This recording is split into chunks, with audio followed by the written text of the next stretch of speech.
예, 예, 반갑습니다. 오늘 LA 민주평통협의회 이성우 회장님을 비롯해서 훌륭하신 평통 자문위원님들 그리고 우리 LA의 사회 지도층 인사님들께 제가 통일 정책에 대해서 강의하게 된 것을 매우 기쁘고 영광스럽게 생각합니다. 특별히 저를 초대해 주신 각태한 원장님께도 다시 한번 감사 인사 말씀을 드리겠습니다. 그러면 제가 PPT 자료를 올리기 위해서 화면 공유를 해서 하니까 조금 기다려 주시면 좋겠습니다. 화면 공유가 되지 않습니다. 좀 화면 공유를 할 수 있도록 해 주십시오. 제가 PPT 자료를 올리려면 화면 공유를 클릭해서 자료를 들어가야 되는데 예, 잠시만요. 제가 해드린 것 같은데 제가 한번 확인하도록 하겠습니다. 비활성화되었다고 되어 있습니다. 잠시만요. 예. 제가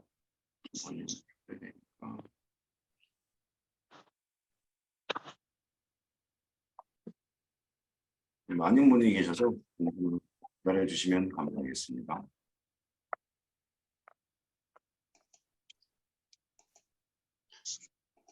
아직까지도 비활성화되었다고 나오는데요. 제가 지금 이게 찾고 있는데요. 지금 죄송합니다. 잠시만요.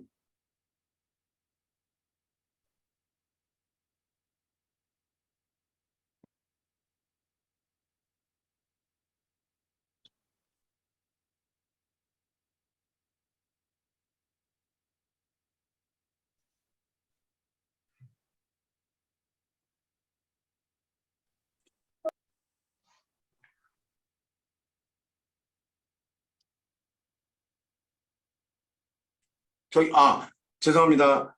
장관님, 네, 제가 네. 제가 올려드려야 되는 건가요? 아니면은 제가 올려야 되거든요.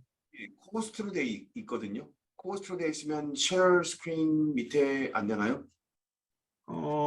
이상한데 화면 공유해서 제가 강의 자료 뭐 클릭하고 들어가는 방법이 있는데 그게 되질 않은데요. 실패라고 돼 있는 거 누르시면은 잠시만요. 공유.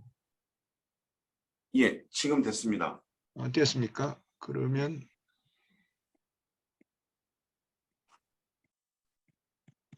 강의 자료를 클릭하는 데가 없는데.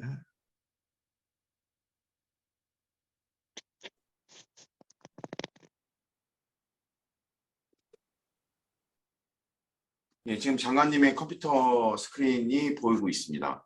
예. 이상하네.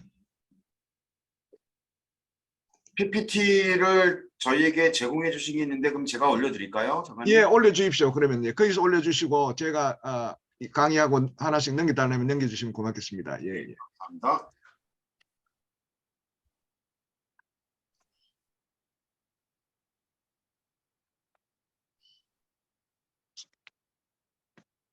일본 열도로 넘어가는 사이트가 있었어요.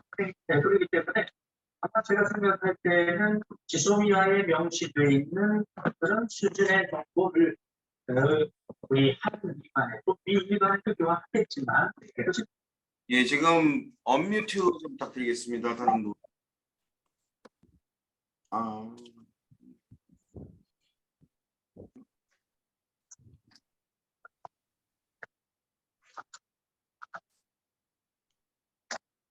예, 됐습니다.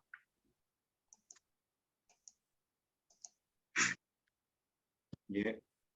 예, 이제 올라왔으니까 제가 이걸 가지고 가겠습니다. 제가 오늘 말씀드릴 강의의 주제는 남북한 통일 정책의 변천 역사와 평가입니다. 다음 넘겨주시죠. 말씀드릴 순서는 통일 정책에 대한 기본 이해, 그리고 우리 한국의 통일 정책 변천과 그 내용, 그리고 북한의 통일 정책 변천과 그 내용, 그리고 남북한 통일 방안 비교, 다섯 번째 남북한의 통일 문제에 대해서 합의한 사항들 소개, 그리고 마지막으로 평가하는 그런 순으로 강의를 진행하도록 하겠습니다. 다음 넘겨주시죠. 기본적으로 통일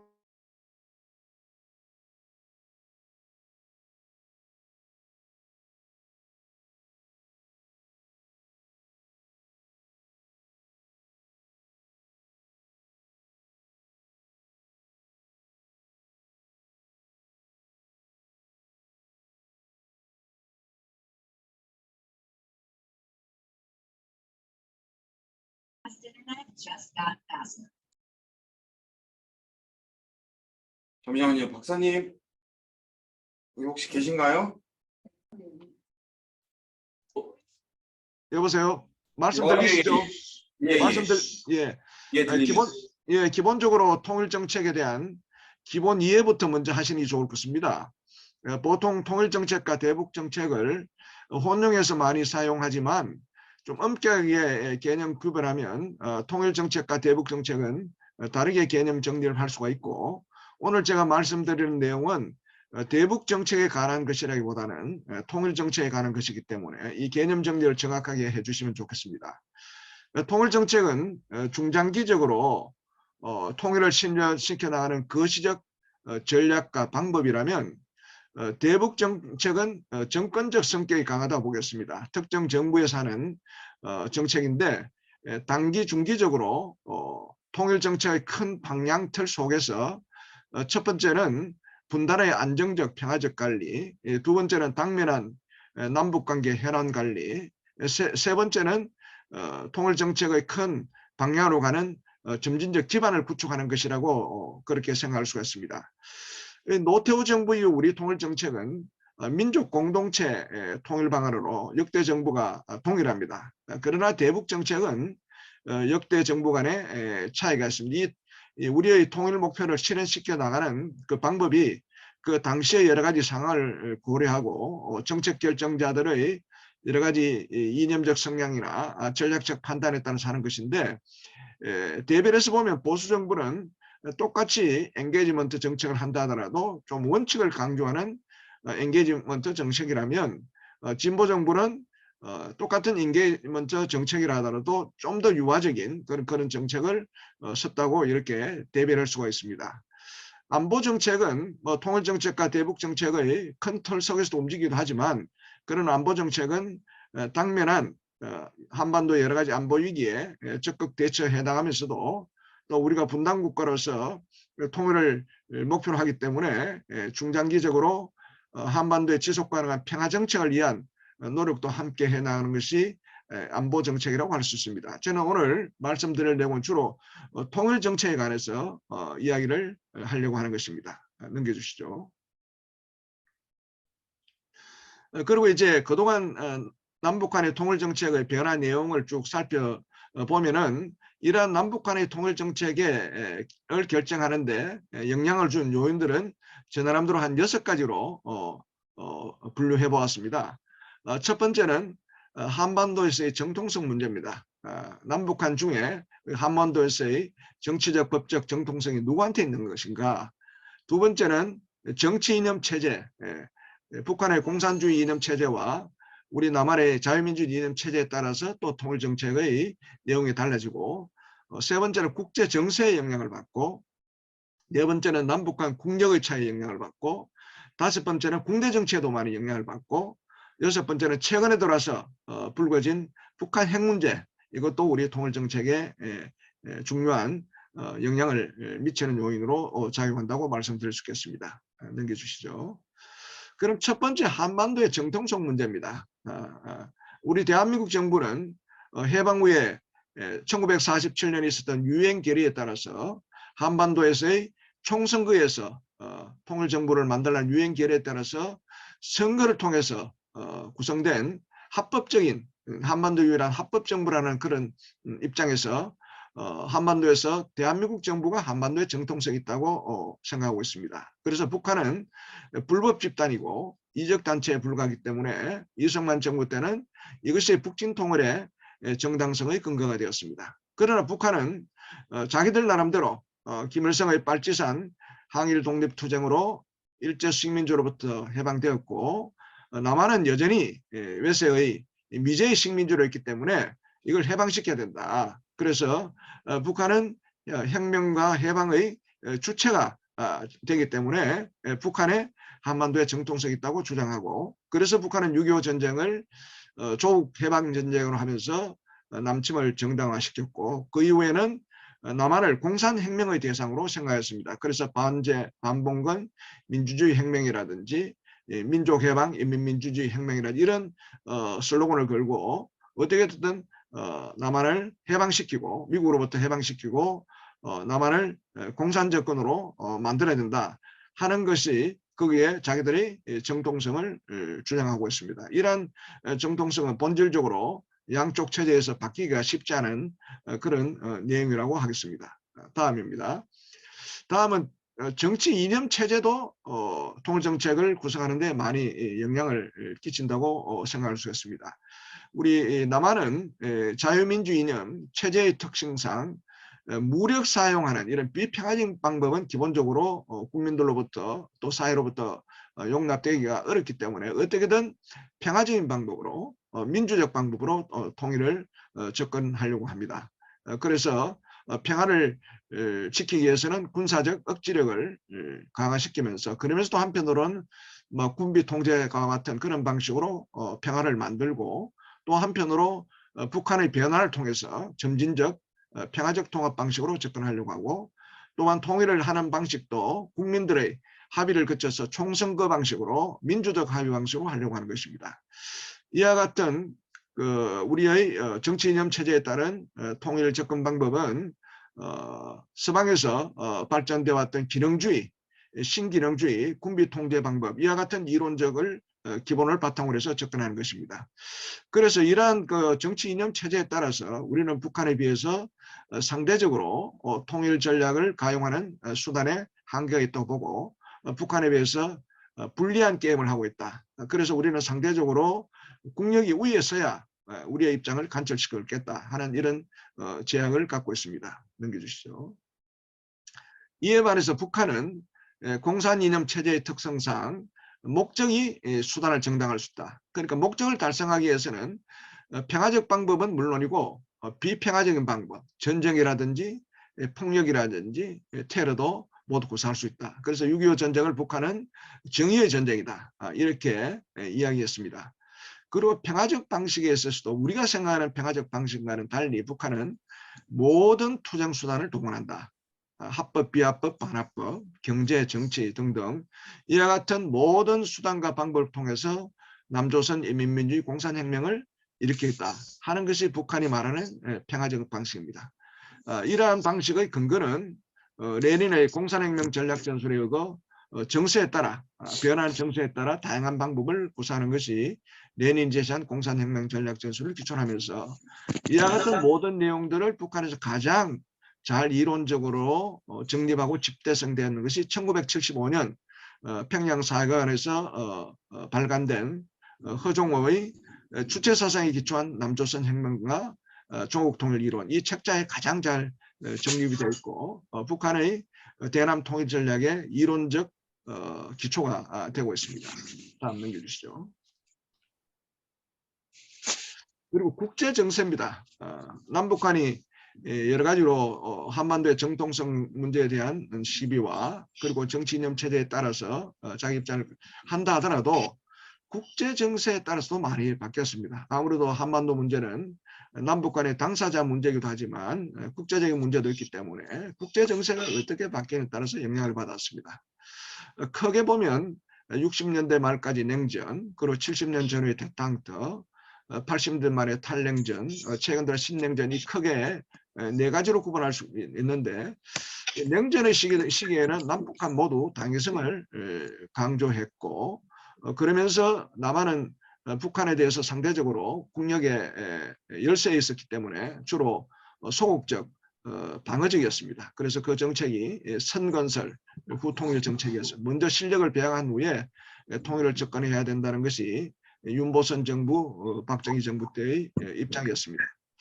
그리고 대땅터 시기에 들어오면서 현실적인 국제사회 변화를 인정하지 않을 수 없기 때문에 그때부터 북한 체제를 인정하였습니다. 그 이전에는 사실은 60년대까지는 북한 체제를 인정하지 않았습니다. 왜냐하면 한반도의 정통성이 오로지 남한에만 있기 때문에 북한 체제를 인정할 수 없었는데 대땅터 시기에 미국과 중국 간의 긴장 완화 이렇게 교류가 되면서 북한 체제를 인정할 수밖에 없었고 그래서 이제는 현실적이고 적극적인 방법으로 전환되면서 평화통일 외교서는 남북 대화를 하기 시작했습니다.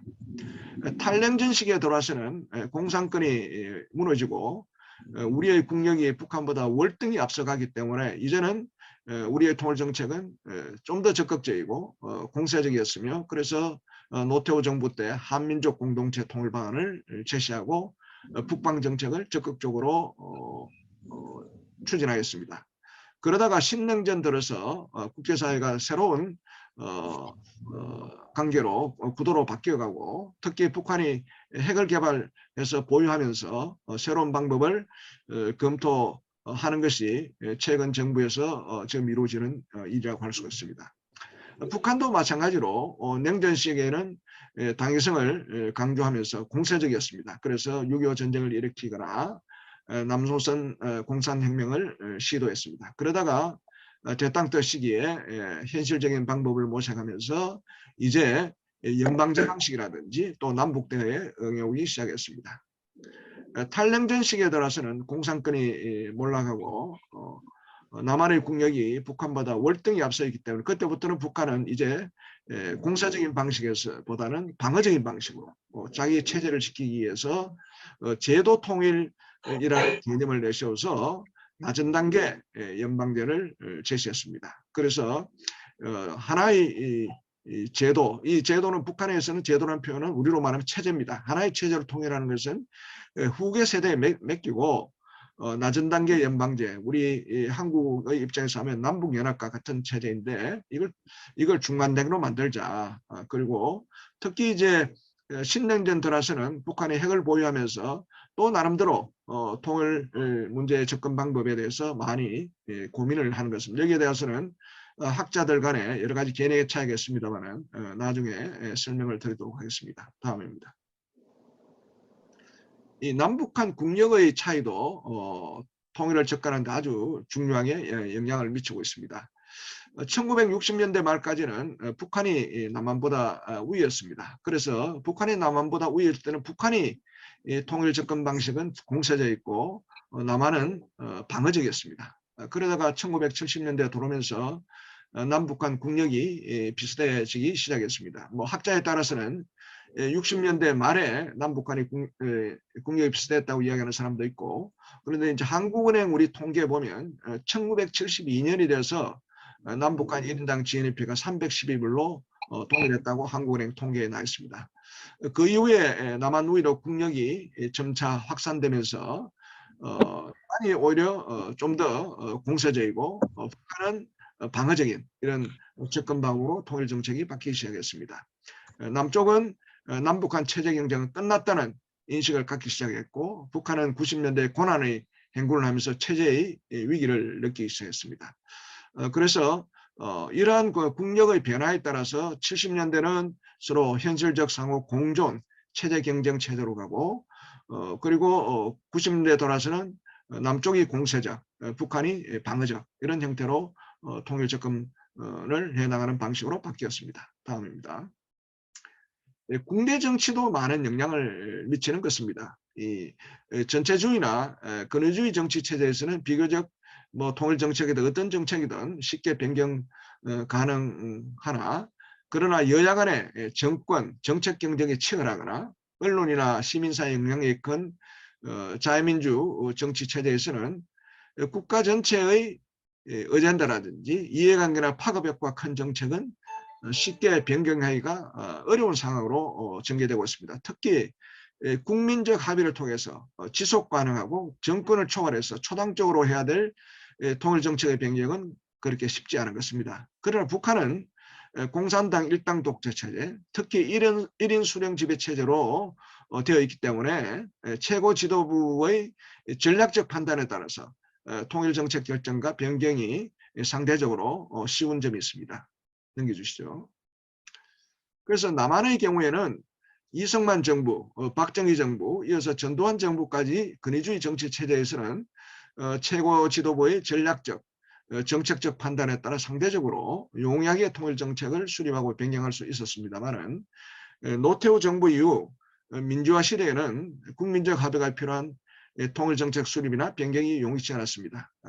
특히 노태우 정부 때 여소야대 시절에 당시의 야당의 대표들 김영삼, 그 당시에 4당 체제였기 때문에 야당의 김영삼, 김대중, 김종필 총재들과 일일이 정부의 통일 정책을 설명하고 의견 수렴을 거쳐서 여야 사당 간의 정치적 국민적 합의를 거치고 난 이후에 한민족 공동체 통일방안이 수립되었습니다. 김영삼 정부 때 민족 공동체 통일방 3단계 통일로 바꾸었으면 내용은 동일합니다. 이와 같이 여야 사당 간의 정치적 합의를 거쳤기 때문에 그 이후에 그 어떤 반대라든지 거기에 대한 문제를 제기할 수 없었기 때문에 지금까지 우리 정부의 통일방안은 민족공동체 통일방안으로 지속되었습니다. 그러다가 그 이후에 여러 정부에서 북한이 핵을 개발하고 안보 위기가 오면서 오래전에 있었던 민족공동체 통일방안을 바꿔야 될 거 아니냐, 수정해야 될 거 아니냐 얘기는 있었습니다만 이와 같은 사당 간의 정치적 합의를 할 수 없는 우리 국내 정치권의 치열한 정권적, 이념적 갈등 때문에 하기가 힘든 구도로 되어 있습니다. 다음입니다. 북한 핵 문제입니다. 북한의 김정은 정권 들어서 2012년에 북한 헌법에 핵 보유국을 명시하고 또 6차례 핵실험을 통해서 핵무력 완성을 선언한 이후에 2022년에 극기화 핵무력 정책법, 핵을 선제 공격할 수 있다는 내용까지 포함한 핵무력 정책법을 제정함으로써 과거의 통일 정책에서 상정했던 그런 한반도 안보 환경이 180도로 완전히 달라졌습니다. 우리의 통일 정책은 평화를 전제로 하는 것이었기 때문에 이제 평화가 이어받고 안보 환경이 완전히 달라진 상태에서는 통일 정책을 수정 보완해야 된다 하는 것이 특히 보수정부 때부터 많이 일어났고 특히 윤석열 정부 때 선거 공약으로 지금 내세워서 새로운 통일 정책을 검토하고 있는 것으로 알고 있습니다. 다음입니다. 그러면 남한의 통일 정책 변천을 제가 설명드린 이러한 그 결정 요인을 바탕으로 해서 간략간략하게 넘기도록 하겠습니다. 기본적으로 이승만 정부는 북진 무력 통일이었고 나머지 정부는 북진 무력 통일은 이제 곤란하다 해서 평화적 통일과 점진적 단계적 접근 방식의 통일을 추진했습니다. 그 내용은 민족 동질성을 회복하고 한반도 평화 정착, 북한의 변화, 남북 통합을 통한 평화적 민주적 통일이었습니다. 그 내용의 구체적 내용은 정권에 따라 다르지만 결국은 이와 같은 기본 방침을 발전적으로 기했습니다. 점진적, 단계적, 평화적, 민주적 하는 이 4개의 접근 방식이 대한민국 정부의 통일 정책의 기본 기초다. 이렇게 여러분들이 이해하시면 되겠습니다. 다음 넘겨주시죠.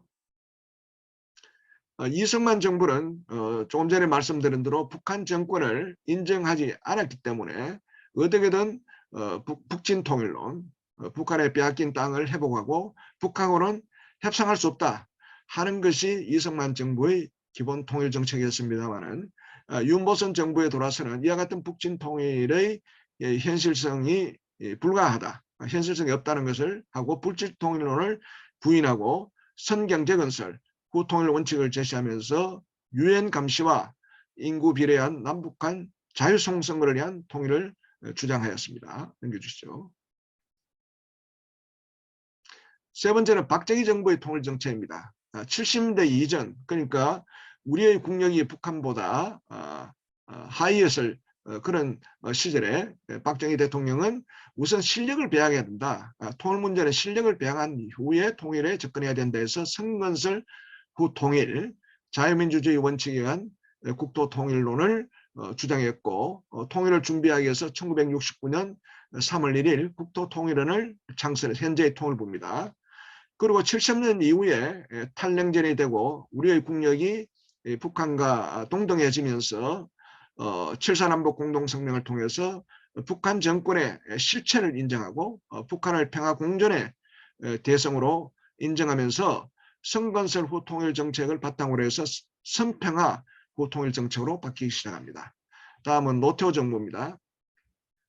노태우 정부 때는 우리의 국력이 북한보다 월등히 앞서고 탈냉전 시대가 되면서 통일에 대한 적극적인 방식을 나가면서 북한을 선의의 동반자로 인식했습니다. 그러면서 통일정책 한 방법으로 중간 단계로 남북연합을 했습니다. 남북연합은 남북 간이 독립된 주권 국가로 있으면서 거기에 연합기구를 만들어서 연합기구에서 협의해서 그게 결정되는 내용을 남북한 주권 독립국가들이 시행하는 이런 중간 단계의 방식을 제시했습니다. 그래서 한민족 공동체 통일 방안을 89년도 9월 1일 날 발표했는데 남북 정상회담을 통해서 민족 공동체 헌장을 채택하고 그리고 남북연합 형성을 해서 민족 공동체가 회복되면 그에 따른 통일헌법에 따라서 총선을 실시한다.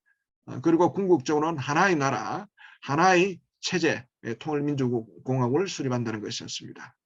당시에 남북고위급 회담을 통해서 남북기본합의서의 남북한 관계의 성격을 규정하는 기본합의서를 채택했습니다. 다음 넘겨주시죠. 다음에 김영삼 정부 때의 기본인식은 이제 체제 경쟁이 끝났다 하는 것을 인식으로 해서 한민족 공동체 통일 방안을 좀 더 발전시켜서 단계를 3단계로 두었습니다.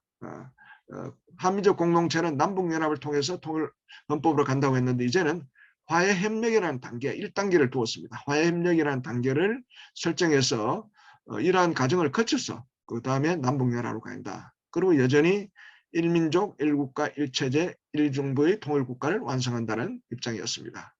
그 이어서 김대중, 노무현, 이명박, 박근혜, 문재인, 윤석열 정부는 민족 공동체 통일 방안을 공식 선언했고 6.15 공동선언, 2000년 6.15 공동선언 때 남북한 간의 중간 단계의 통일 방안, 우리의 경우에는 남북연합이고 북한의 경우에는 낮은 단계 연방제가 그 내용이 같다. 그래서 앞으로는 이러한 방향으로 지향해서 통일 문제를 계속 논의하자는 합의를 이끌어냅니다.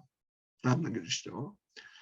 이와 같은 그 민족 공동체 통일 방안 이후에 김대중 정부 때부터는 대북 정책의 약간의 차이가 났습니다.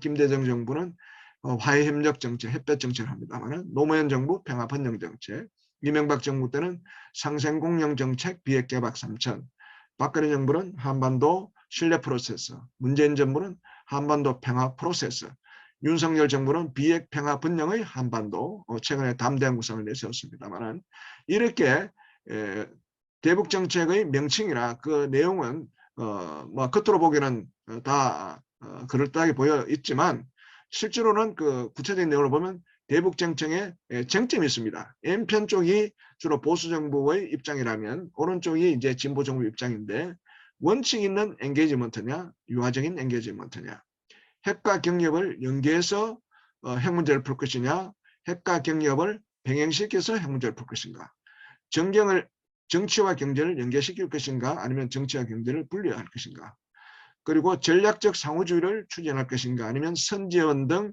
비등가성 상호주의를 할 것인가, 안보를 강조할 것인가, 교류협력을 강조할 것인가, 남북협력과 국제협력을 균형 있게 추진할 것인가, 남북협력을 국제협력보다 우선시할 것인가, 그리고 스틱 앤드 캐럿, 여기에서 상대적으로 캐럿보다는 스틱을 좀 더 강조합니다만은 진보적 정부는 캐럿을 우선시하는 그런 대북 정책의 쟁점이 있다고 하겠습니다. 다음 넘겨주시죠.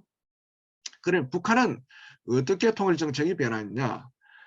김일성은 기본적으로 북한의 한반도에 정통성이 있다고 생각하고 한반도 전체를 공산화 통일을 해야 되기 때문에 6.25 때는 6.25 전쟁을 통해서 무력 통일을 해왔고 그것이 실패되면서 남조선에서 공산혁명이 일어나면 남조선의 공산혁명으로 이루어진 인민정권과 북한의 공산정권이 정치협상을 통해서 한반도에 공산화 통일을 시켜나가는 그런 방향으로 나갔습니다. 그래서 민족해방 인민민주주의 공산혁명의 구체적인 내용은 보면 한반도에서 외세가 나와야 되기 때문에 과거에는 일제가 지배했지만 이제는 미국이 지배하기 때문에 주한미군이 철수해야 되고 또 남한에는 노동자 농민의 프롤레타리아 계급이 남한 인민정권을 만들어야 되고 이러한 남한 인민정권과 북한의 공산정권이 정치협상을 통해서 통일해야 된다는 것입니다. 그래서 선남조선 혁명 후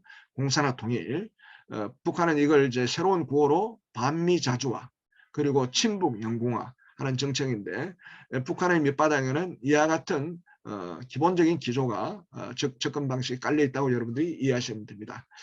김일성은 무력 또는 남조선 혁명을 통한 공산화 통일을 했고 특히 김일성은 이러한 평화적인 방법으로 연방제, 특히 1980년에 고려민주 연방공화국 창립방안을 내세웠습니다.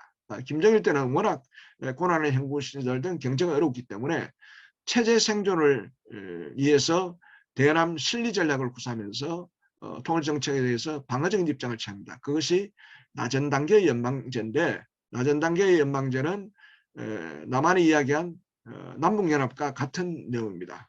그래서 낮은 단계의 연방제를 거쳐서 북한이 원래 추구하고자 했던 고려민주 연방공화국, 이것을 북한은 높은 단계의 연방제라고 할 수 있습니다. 그래서 낮은 단계의 연방제로 나가서 그 다음에 높은 단계의 연방제로 가자는 것이 김정일의 생각이었고, 김정은 정권 시절에는 어때도 북한의 체제를 지키고 또 상대방으로부터 북한 정권을 영수화시키기 위해서 핵무기를 만들어서 체제 방어를 하고, 또한 목표를 대남 군사 우위를 추구했으며, 그래서 김정은 시절에는 낮은 단계 연방제와 같은 성격의 명칭으로 연방연합제라는 명칭을 2014년에 썼는데, 그 뒤에는 별로 사용하지 않습니다만 나름대로 고민을 하고 있고, 특히 이제 북한이 핵 보유국이 되면서 통일 정책에 대해서 공식적으로 이야기하지 않지만 우리 전문가들 사이에는 북한이 이제는 투 코리아 정책을 쓰는 거 아닌가 하는 생각도 있고, 아니면 최근에 노동당 8차 전당대회 때 당 규약을 수정하면서 과거에는 민족해방, 인민민주주의 혁명, 그리고 주한미군 철수나 이런 것을 당 규약이 있었습니다만은 김정은 시절에 들어와서 노동당 8차 대회 때 당 규약을 수정하면서 국방력을 강화해서 한반도 전체를 공산주의 사회로 만든다. 이렇게 규약의 내용을 수정했습니다. 그래서 일부 사람들은 핵무기를 사용해서 한반도를 공산통일할 것 아닌가, 이렇게 보는 전문가들도 있습니다. 다음 넘겨주시죠. 지금까지 말씀드린 내용을 바탕으로 간략하게 말씀드리면 45년에서 50년까지는 북한의 민주기지로, 북한을 혁명기지로 만들고, 그래서 무력적화 통일한다. 그리고 북한은 통일 문제를 모든 논리가 해방과 혁명의 논리로 접근하고 있습니다. 북한은 전조선 혁명을 위한 혁명기지이고, 남한은 미제국주의자를 강조한 미해방지구이기 때문에 남한을 해방시키고 공산혁명을 완수해야 한반도를 완전히 통일하는 것이다. 이런 이론적 근거를 가지고 있다가 1960년대에 들어와서 남북 연방제를 제시하기 시작합니다. 이때 남북 연방제는, 그 연방은 경제나 문화 분야에 한정하는 아주 느슨한 연방을 제시했는데, 이와 같은 사항은 남쪽에 대혼란이 일어나거나 할 때는 항상 북한은 통일 문제에 대해서도 전술적 변화를 통해서 여러 가지 명칭을 사용하기 시작했습니다. 다음 넘겨주시죠. 70년대에 돌아서는 고려연방제라고 제시하고 있습니다. 남한의 유신정국의 혼란이라든지 동서대 땅들을 적극 대항해서 60년대의 남북연방제와는 달리 60년대 남북연방제는 총선거 통일 방안을 제시했습니다만 70년대 고려연방공화국 연방제는 통일 방안을 폐기한 것이 특징입니다. 다음 넘겨주시죠. 60년대, 70년대의 연방제는 중간 단계의 잠정적인 어떤 그 통일 접근 방법이었습니다만 1980년대에 돌아서는 북한이 완성형인 연방제, 고려민주 연방공화국을 창립했습니다. 여기서 북한은 상당히 과거보다는 연방제와 달리 상당히 많은 내용을 체계화시켰습니다. 그래서 상대방 사상 제도를 인정하는 걸 바탕으로 해서 남북한의 동수의 대표와 해외 동표가 대표가 참가하는 통일연방정부를 구성해서 여기에 최고민족연방회의를 구성하자. 그리고 이 최고민족연방회의 내에 연방상설위원회 조직을 가지고 지역정부의 여러 가지 정책을 관할한다, 조정한다. 이런 그 완성형 고려민주연방공화국을 1980년 제6차 노동당 대회 때 제소했고, 국호도 고려민주 연방공화국을 하자, 이렇게 제시했습니다. 다만 여기에서 특징은 이러한 고려민주 연방국을 만들기 전에 남한의 선결 조건이 있다. 자주평화통일 선결 조건이 뭐냐면 남한의 반공국가 국가본법을 폐지해야 되고 모든 정당 사회단체를 합법화하고 개별 인사들이 자유롭게 정치활동을 해야 된다. 그리고 주한미군이 철수돼야 되고 북미 간 평화협정을 협상해야 된다. 이 모든 것은 결국은 민족해방 인민민주주의 혁명의 기본 틀의 내용을 구체화신 것입니다. 그래서 미군이 철수해서 민족을 해방해야 되고 남쪽에 공산주의 활동을 할 수 있도록 인민주의 혁명이 일어날 수 있도록 여건이 조성돼야 된다. 전제 조건을 내세웠습니다. 이와 같은 것은 남한의 여러 가지 11.6, 12.12, 강주 11, 항상 우리 사회의 혼란기에 북한은 거기에 대응해서 여러 가지 연방제 방안을 제시했습니다. 넘겨주시죠. 90년대에 들어와서 동구권이 몰락하고 공산권이 몰락하면서 특히 동서독 통일 그리고 북한이 여러 가지 같이 했던 루마니아 차우세스카가 숙청된다든지 등등 이런 것을 보고 위기를 느꼈습니다. 그래서 완성형의 연방제 대신에 하나의 제도로 통일하는 것은 후계 세대에 넘기고 지역자치정부가 외교권과 군사권을 가지고 하는 이런 일민족 일국가 이제도 이정부 연방제를 제시했습니다. 김일성이가 직접 이야기한 그 표현은 북한함에 서로 다른 두 전대가 두 제도가 존재하고 있는 우리나라의 실정에서 조국 통일은 누가 누구를 먹거나 누구에게 먹히지 않는 원칙, 서로 잡아먹지 말자는 뜻입니다. 쉽게 말하면 남한도 북한에 대해서 성공 통일하지 말고 북한도 남한에 적화 통일하지 말고 이제 현 제도를 그대로 두면서 인민족 일국가 이제대 이 정부를 그대로 유지하면서 장기적으로 제도 통일 후대들에 맡겨놓자 하는 것은 이와 같은 그런 시대적 배경은 동구권이 붕괴하고 탈령전되고 동서독이 통일하고 이에 따라서 북한의 경제란 얘기적 거리로 체제 위기를 느꼈기 때문에 체제를 방어하기 위해서 김일성은 완전히 위기의식을 느낀 상태에서 나온 것이 일민족 일국가 이제도 이정부라고 할 수 있습니다. 다음 넘겨주시죠.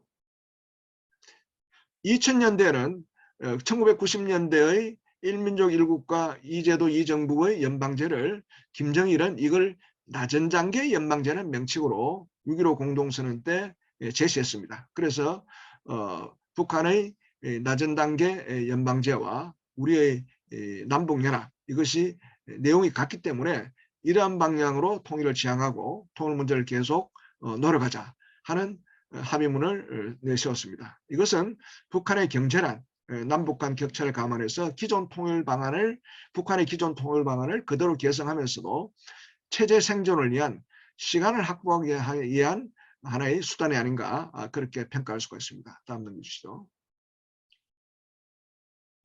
2010년대 김정은 시대에 돌아서는 낮은 단계의 연방제, 90대 말하는 일민족 일국가 이제도 이정부의 연방제와 똑같은 내용을 명칭만 다르게 해서 연방연합제 방식으로 통일 방안을 구체화하자 이렇게 제시했습니다. 그러다가 결국 뭐 김정은 정권도 김씨 왕조 세습 체제이기 때문에 김일성, 김정일이 통일 원칙을 무시할 수가 없어서 그대로 개성하는 모양입니다만은 다만 제가 조금 전에 말씀드린 대로 21년 제8차 노동당 대회 당 규약 개정 시 민족해방 인민민주주의 혁명이라는 그 내용이 들어간 용어들을 다 삭제했고 또 김정은은 이때부터 국가성을 강조했습니다. 우리 국가가 제일이다. 그건 북한을 이야기하는 건데 북한의 제일 이런 거로 봐서 북한은 사실은 남조선을 해방하고 남조선의 공산정권이 들어오는 그동안에 북한의 정책이 과연 가능할까 현실적으로에 대한 회의를 하면서 내심으로는 따로따로 둘이 살자 하는 투콜의 정책을 내면적으로 생각하지 않는가 하는 것이 이제 전문가들 사이에 제기되고 있고 특히 가끔 김여정 북한의 노동당 부부장이 가끔 이야기하면 우리 좀 건드리지 마라. 남쪽이 왜 자꾸 우리를 상대하려고 하는데 하지 말자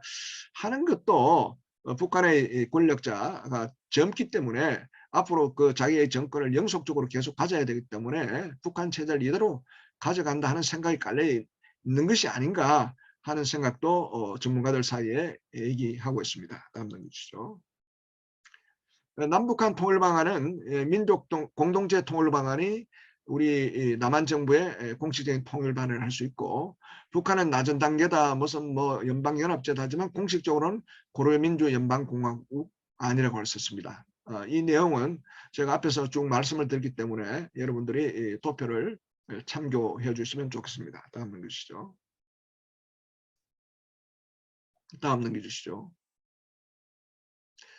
그동안의 남북한 통일 문제에 대해서 합의했던 내용은 무엇인가 하는 것을 한번 살펴보겠습니다. 세 가지를 크게 보면 합의했는데 1972년 7월 4일 날 7.4 남북공동성명을 발표하면서 통일 3대 원칙을 발표했습니다. 자주, 평화, 민족 대단결. 양 정부가 이걸 서로 합의했기 때문에 이걸 서로 양 정부는 무시하지 않았습니다. 항상 이 내용을 사용하고 있는데 이것에 대해서 약간 해석의 차이가 있습니다.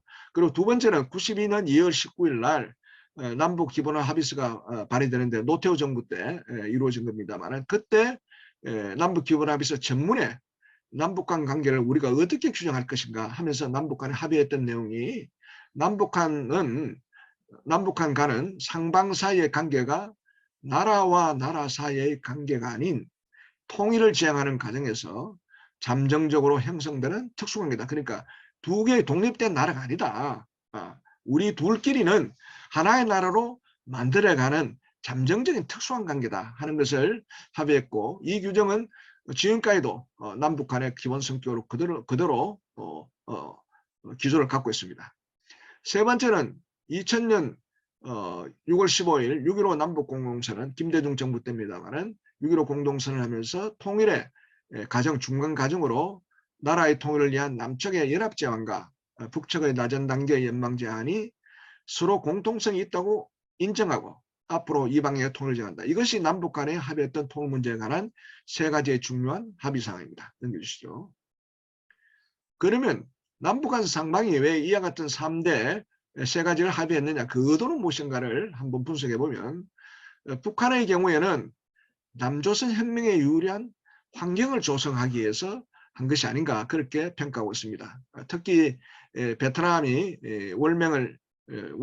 북베트남이 남베트남을 통일하는 그런 접근 방식을 많이 준용했던 방식이라고 볼 수 있습니다. 자주는 매세 배격이다. 그래서 앞으로 한반도의 문제에서는 통일 문제 미국이 간섭을 하지 말고 주한미군 철수시키라 이렇게 주장하기 시작했습니다. 그리고 평화는 남한의 무기 현대화 시키지 말고 군사훈련하지 말아라. 그것이 평안이냐. 그리고 민족이 하나로 대단계를 하려면 남한의 반공법을 철폐하던 공산주의 활동을 보장해라. 이것을 이 통일 3대 원칙을 바탕으로 해서 계속 남쪽에 요구했습니다. 이에 반해서 남한은 이 세 가지 원칙은 한반도 문제의 남북한 당사자가 주도해서 평화적 민주적으로 통일하자는 것이다. 자주는 한반도 문제의 당사자 남북한이 주도해서 해결하자는 것이고, 평화는 6.25 전쟁 같은 것이 되풀이돼서는 안 되기 때문에 평화적으로 해결하자는 것이고, 민족 대단결이라는 것은 민족 구성원의 의사가 반영되는 민주적 절차로 하자는 것이다 하는 식으로 이 자주평화 민족 대단결에 대한 3대 원칙 해석이 달라서 여러 가지 갈등을 빚어왔습니다. 두 번째입니다. 그리고 남북한의 기본 성격, 당시에 남북 기반했을 때 나라와 나라 사이 아닌 통일 과정의 잠정 특수관계로 이렇게 합의된 그 당시의 배경을 보면, 북한은 그 당시에 우리 한국이 남북한 유엔 동시 가입을 해야 되고 우리가 추진하자 불가피하게 남북한 유엔 동시 가입이 할 수밖에 없는 상황에서 북한이 그동안 통일로 고수했던 하나의 조선, 그 김일성이가 주장했기 때문에 이걸 무너뜨릴 수가 없어서 하나의 조선 논리를 구현하는 방법으로 나라와 나라 사이 통일 과정의 잠정 특수관계라고 합의되었고, 또 남한의 경우에는 1972년 동서독 기본조약에서 동서독의 관계가 나라와 나라 사이의 통일 과정의 잠정 특수관계라는 입장을 가지고 통일을 추진했기 때문에 그 모델을 준용해서 통일 문제의 당사자 해결 원칙을 확립했고, 또 경제적으로 앞으로 남북 간의 경제거래를 내역관 거래로 정립해서 남북 간의 경제거래는 간세 부과를 하지 않도록 국제사회에서 인정받기 위해서 이와 같은 남북 간의 기본 성격을 합의를 했습니다. 그리고 통일 과제의 중간 단계도 남북 간의 모두 통일에 대한 의지를 표명하면서도 남북 간 각각의 자체의 통일 구도로 가기 위한 교두보를 하기위해서 합의한 것이라고 볼 수 있습니다. 다만 북한은 낮은 단계의 연방제가 높은 단계의 연방제로 가기 위한 연방제 방식이다. 이렇게 그 이후에 노동신문이나 평양 방송에서 방송을 했는데 이것이 논란이 심하자 더 이상 언급은 하지 않고 있고, 남한의 경우에는 이때 합의한 것은 민족 공동체 통일 방안의 남북연합을 거쳐서 단일 통일 국가로 가기 위한 중간 단계로 합의한 것이다. 이렇게 남한 정부는 공식적으로 발표를 했습니다만, 한때 전문가들 사이에는 이 합의문은 김대중 대통령이 평소에 주장했던 3단계 연방제 방식을 마음을 두고 이렇게 두 번째 단계로 합의한 거 아닌가, 그런 논란이 있었습니다만은, 정부는 공식적으로 이 문제를 논란을 불식시키기 위해서 민족 공동체 통일 방안의 남북연합을 거쳐서 하나의 단일 통일 국가로 가자는 것이 정부의 공식 자료고 이렇게 발표해서 정리를 했습니다. 다음 넘겨주시죠. 종합적으로 평가해 보겠습니다. 남북한 통일 정책에는 본질적으로 지금과 본 것처럼 한반도에서의 정통성 문제, 또 체제 경쟁, 정치 이념 및 체제에 따른 접근법의 차이, 6.25 전쟁 등 북한의 호전성에 따른 상호 갈등과 불신구조, 또 북한 정권의 3대 세습 체제 등으로 통일 추진이 제대로 안 된 장애 요소가 있다고 말씀드릴 수 있겠습니다. 베트남은 1975년에 어떻게 됐든 무력 통일로 공산화 통일을 했고, 동서독은 1990년에 동독이 무너지면서 동서독 합의해서 통일이 됐고, 또 1990년에 남북 예멘은 합의해서 통일되었습니다만, 우리는 지금까지도 통일을 이루지 못한 것은 지금 같은 이와 같은 여러 가지 갈등 구조 차이 때문에 애로사항이 있습니다. 그리고 또 남북한 각자 자기 방식으로 고수하고 있고, 또 사실상 체제와 이념이 다르기 때문에 자기 체제의 이념으로 하는 것이 맞다 하는 입장을 고수하고 있는 것도 뭐 객관적인 평가입니다. 그러나 남북한이 당국 차원에서 통일 문제 관련 몇 차례 합의를 했으나 전략적 의도가 다르고 또 상호 해석상 차이로 더 이상 실질적 진전이 이루어지지 못하고 있습니다. 최근 분단, 금년 분단 78년입니다만 장기화로 우리 사이의 통일 무관심이 정대되고, 또 남북한의 이질성이 확대되고, 또 북한 핵 문제로 남북관계가 악화되고, 또 최근에 국제 정세, 신냉전 정세로 인해서 과거보다 이 통일 정책의 추진 동력이 약화되고 있는 것이 분명한 현실적 상황이라고 평가될 수가 있습니다. 다음 넘겨주시죠. 그러나 북한의 통일 정책을 평가해 보면, 북한의 통일 정책은 기본적으로 해방과 혁명의 논리에 의해서 남조선 혁명, 즉 민족해방 인민민주혁명을 통해 한반도 공산화 통일을 목표로 하고 있고, 이와 같은 통일 전략에 바탕서 60년대, 70년대, 80년대, 90년대, 2000년대, 2010년대 상황에 따라서 전술적으로 명칭을 바꿔서 변화하거나 공세적에서 방어적으로 변하는 그런 방식입니다. 그래서 남북한 국력의 차이, 국제 정세의 변화에 맞추어서 그 연방제 방안이 점차 구체화되거나 전술적으로 변화되는데, 북한의 체제에 자신감이 있을 때는 공세적이고 완성형인 고려민주연방공화국으로 했습니다만, 90년 이후 북한의 체제 유의 상황에서는 방어적이고 단계적 연방제, 예를 들어서 낮은 단계 연방제로 발전해 왔습니다. 다음 넘겨주시죠. 그리고 북한의 남조선 혁명을 통한 공산화 통일 접근 방식은 북한 체제와 김씨 세습 정권의 유지를 위한 명분으로 자체하려는 가능성이 있습니다만, 지금의 국제정세나 남북한 현실을 볼 때는 이와 같은 연방제 방식으로 통일을, 특히 남조선 공산화 혁명을 통해서 통일시켜 나간다는 이런 접근 방법, 현실성이 없는 정책이라고 보겠습니다.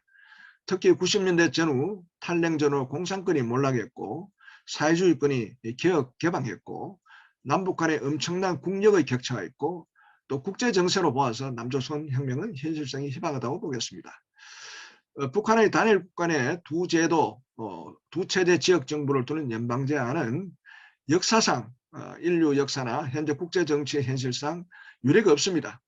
이념과 체제가 다른 두 나라를 하나의 연방으로 합쳐서 하나의 단일 국가로 하는 것은 성립이 불가능하다고 보겠습니다. 특히 김정일 이후 김정은 정권에서는 김씨 세습 체제 정권, 북한 체제를 유지하는 것이 북한으로 봐서는 통일보다 최우선이기 때문에 낮은 단계 연방제나 연방연합제는 방어적 연방제라 보고, 특히 최근에는 남조선 혁명의 비현실성을 감안해서 투 코리아 정책이나 아니면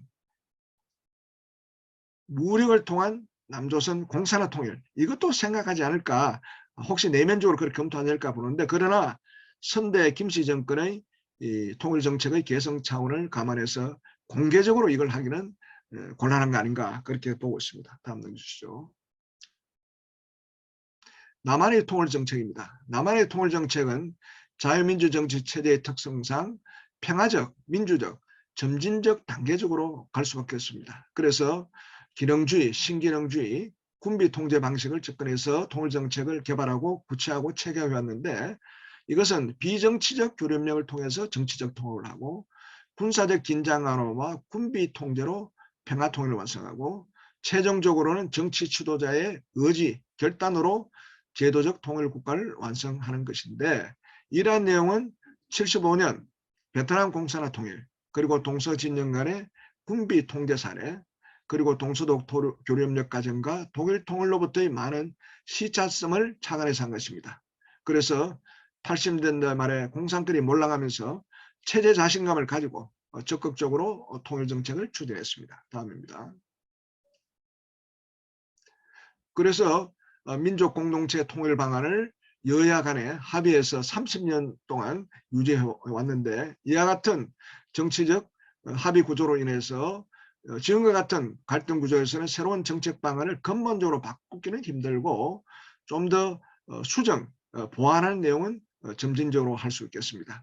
우리의 통일 방안은 우리 체제에 대한 자신감, 탈냉전 등 유리한 통일 환경, 중국, 베트남 등 사회주의 국가의 개혁 개방 추세, 북한의 심각한 경제난 등으로 북한이 수세적으로 바뀌는 데 따른 우리의 통일 정책이라고 할 수 있습니다. 다음 넘겨주시죠. 자, 이제 앞으로 우리가 어떻게 해 나갈 것인가.